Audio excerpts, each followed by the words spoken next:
We are in Shmuel Aleph, Book of Samuel, the first book, and it's chapter 25, verse 23. Well, what happening is Abigail has come to David because she wants to uh, intervene on her husband's behalf, Naval's behalf, because as you remember, Naval did not give food to David's people, and David has taken this as a massive insult. And more than that, he feels that since he is uh, the king to be, that this is a rebellion against his very kingdom. So he is now he's on his way to kill Naval. Avigail has been alerted as to David's intent, and Avigail catches up with, actually meets David as he's coming to Naval. She's going to meet David with food in hand. And what she does is that's where we are right now. They meet, and what happens is Vetera Abigail at David. So Abigail saw David, but quickly, Vetera me Alachamor. She got off of her donkey. Vatipo Ape David, and she fell in front of the face of David, Alpanea, on her face. Tishtachu arts aretz, and so she bowed down to land.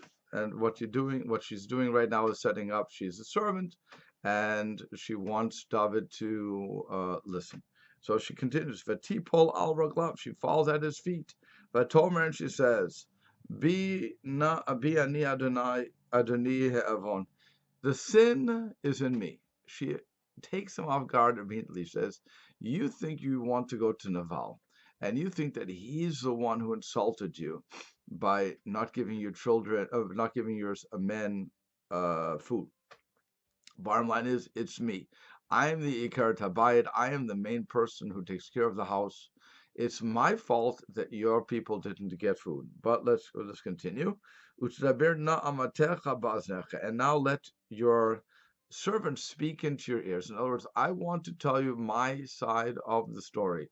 By saying that I have sinned, so she automatically sets up the situation where David is saying, aha, finally somebody is recognizing who I am and is willing to admit fault.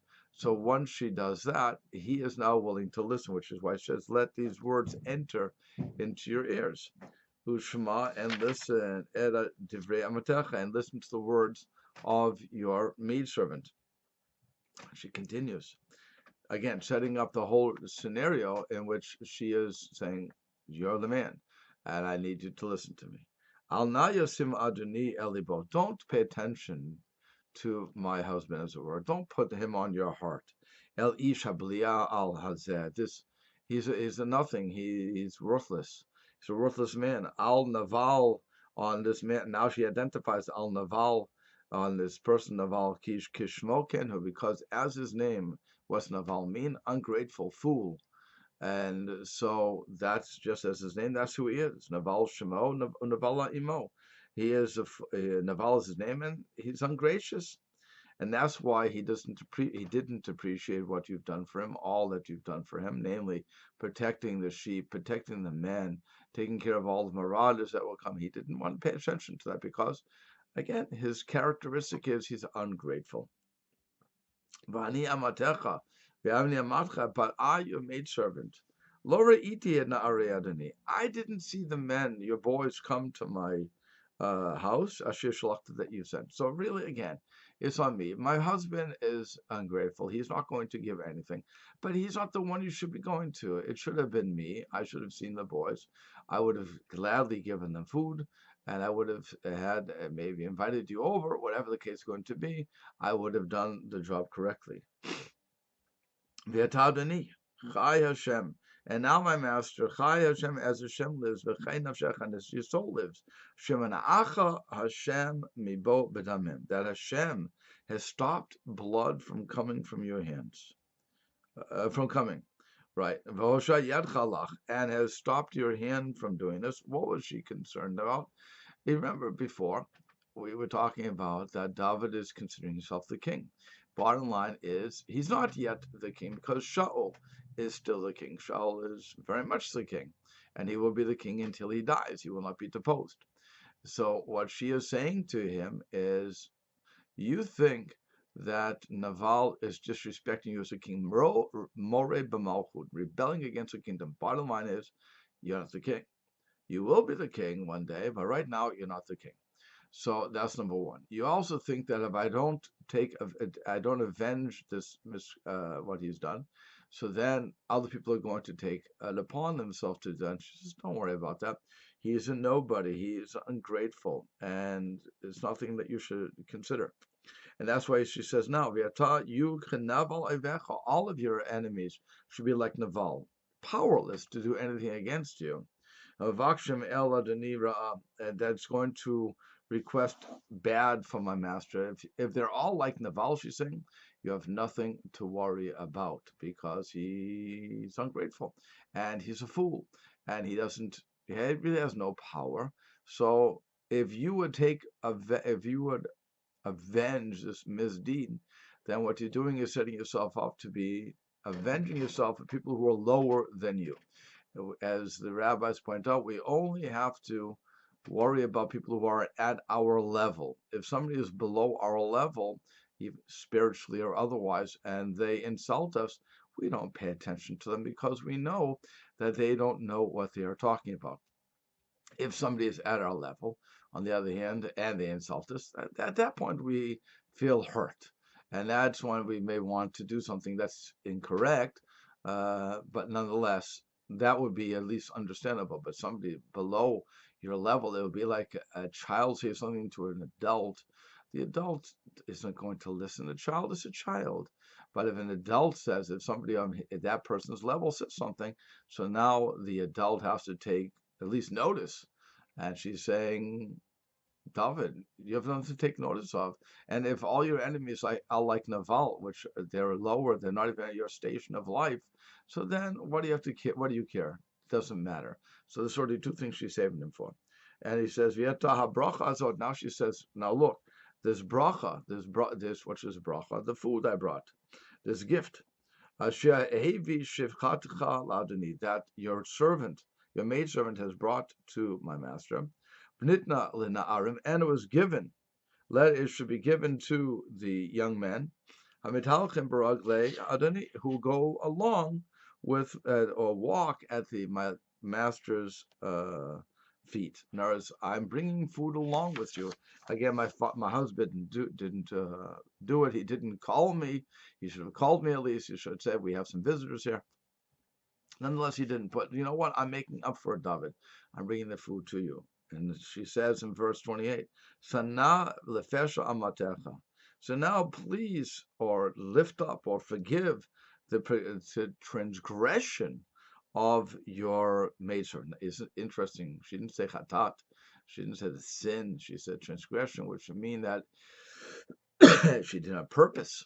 And the bottom line is, again, as the Akeret Habayit, as the main person of the house, as the hostess, she was saying to him, it was my fault. I should have been on top of things, and therefore it's my pesha, it's my transgression. And now you should know that she's giving prophecy here. She says, the Lord shall make my master's house a trustworthy home. Why will he do that? Because you, my master, David, has fought and is continually fighting the wars of God. And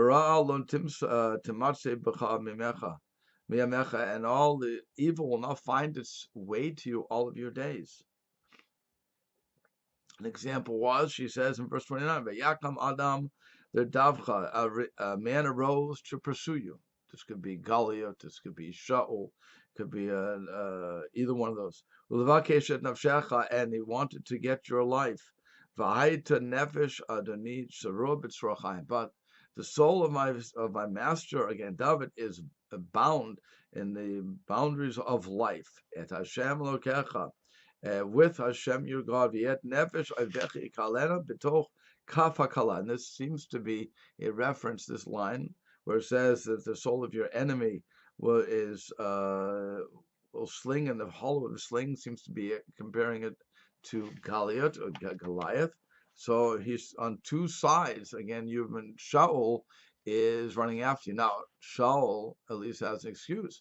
You are Mored B'Malchut according to him. You are rebelling against the king. So he has the right to kill you because he is recognized as the king.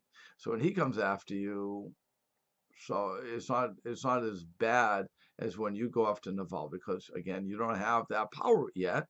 You will have that power. Hashem will give you that power because you're fighting the wars of Hashem. But right now you don't have that. But that's one enemy that Hashem's taking care of on you. And the other one is Goliath. He came after you and still he couldn't do anything. You killed him with a sling. And now we go to verse 30. Vayaki yaseh Hashem ladoni, and it will be will be that when Hashem will do to my master kol asher diber et tova, all that he spoke concerning good that he spoke concerning you. Sorry, sivcha lenagid al Israel, and he will command you or appoint you as ruler over Israel. And here's the last line we're doing. Verse 31,